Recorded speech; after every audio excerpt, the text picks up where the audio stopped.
Конкурси за добри практики, организирани от Института по публична администрация за 2015 година.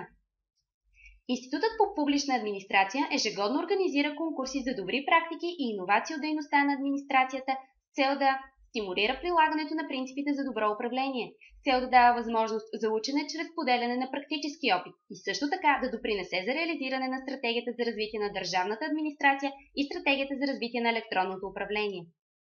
Конкурсите през настоящата 2015 година са два. Първият е конкурс за иновативни практики в доброто управление. Вторият е конкурс за иновативни практики и електронни решения. В конкурсите ще акцентираме върху теми, свързани с административното обслужване, работа с заинтересовани страни и електронно управление. Кандидатстването в конкурсите се извършва онлайн чрез попълване на електронен формуляр в интернет страницата на Института по публична администрация. Създали сме възможност за попълване на хартиен формуляр, който да изпратите по пощата. За повече информация посетете секцията Конкурси за добри практики в сайта на Института по публична администрация. Набирането на конкурсни предложения за 2015 година се извършва в периода 15 септември – 15 октомври. Критериите, въз основа на които ще бъдат оценявани практиките, са оригиналност, значимост и приложимост на практиката.